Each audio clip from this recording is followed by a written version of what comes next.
Day 39 of the war has been dominated by President Trump's threat to, in his words, take down Iran inside 4 hours overnight. He said he would do this by destroying all of the power stations and destroying all of the bridges in Iran. Now, that's a pretty big threat, so let's think about what it might involve. Power stations first. Iran is a very big country. It produces 94,000 megawatts of power every day. And to do that, it has more than 470 odd power stations. Most of them produce relatively small amounts of power. Some of the bigger ones produce 2,000 of that 94,000 megawatts. But even Bushehr, the only nuclear power station, produces less than 1,000. So there are many, many power stations. Nevertheless, if you think about the bigger power stations, undoubtedly, the United States could damage them. They probably couldn't destroy them so quickly, but they could create a major problem of power supplies to the cities of Iran, really with a series of attacks. Couldn't really take it out altogether, but they could do an awful lot of damage. And the issue is not the number of power stations they hit, but which cities are really affected. If those cities had serious power outages for long periods, then it would feel as if the whole of the power grid had been taken down, even though almost certainly that would not have been the case. We should also mention Kharg Island, because today the United States bombed a series of military installations on Kharg Island. They'd done it once before, they did it again today. Maybe that's a prelude to either destroying the whole of Kharg Island, all of the transit facilities, 90% of all of Iran's oil comes out of Kharg Island, or maybe to occupy Kharg Island as a bargaining chip. We don't know.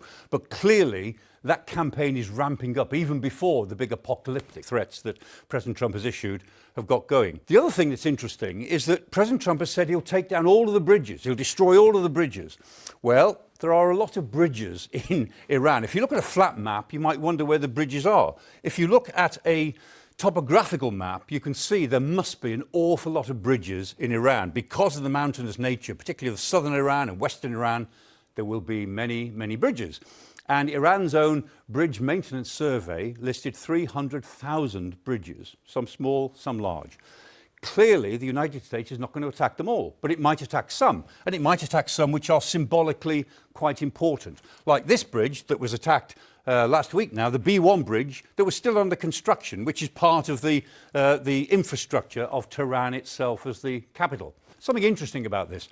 Bridges can be attacked. They're not that easy to actually destroy completely. It takes an awful lot of attacking to actually get at the structure of the bridge itself. Generally speaking, you've got to get explosions right down on the ground going upwards rather than missiles coming downwards. So, of course, bridges can be severely damaged. They can be put out of action for a long time. But 330,000 bridges destroyed can't happen. Some bridges destroyed and put out of action, yes, of course. That can happen and probably will happen if this threat is carried out.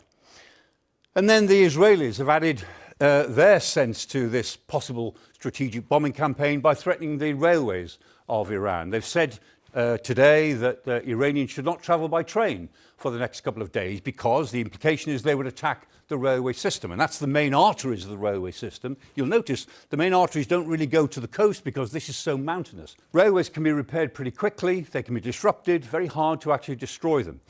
But what this all adds up to, on behalf of both Israel and particularly the United States, is a strategic bombing campaign. That's what they're doing, strategic bombing. Now, the United States, since 1965, in 61 years, has conducted 27 main air campaigns of one sort or another. Of those 27 campaigns, 9 of them were strategic bombing campaigns. And even on generous assumptions, only 4 of those 9 campaigns could be judged successful. On less generous assumptions, only 2 of those 9 campaigns can be judged successful. The fact is, when it comes to strategic bombing, even the United States, with all of the air power that it can deploy, doesn't really have a good record in terms of strategic bombing.